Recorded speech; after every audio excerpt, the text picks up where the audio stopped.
काल आपापल्या नेत्यांच्या स्वतंत्र बैठका घेतल्या आहेत.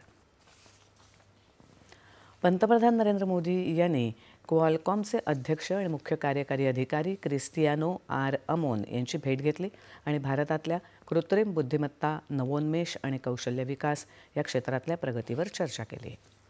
पंतप्रधानांनी भारताच्या सेमीकंडक्टर आणि AI मिशनमध्ये क्वालकॉमच्या बांधिलकीचं कौतुक केलं. भारताकडे जागतिक पातळीवर परिवर्तन घडवणाऱ्या तंत्रज्ञानाच्या निर्मितीसाठी अतुलनीय प्रतिभा आणि क्षमता आहे, असं ते म्हणाले. क्वालकॉम आणि भारत यांच्यातली भागीदारी अधिक मजबूत करण्यासाठी विशेषतः India AI, India semiconductor mission तसंच 6G तंत्रज्ञान संक्रमण यामध्ये सहकार्याच्या संधींबद्दल यावेळी विचारविनिमय झाला.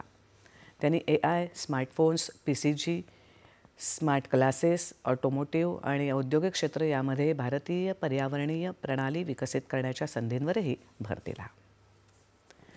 भारताच्या दौऱ्यावर आलेले अमेरिकेचे भारतीय दूतावास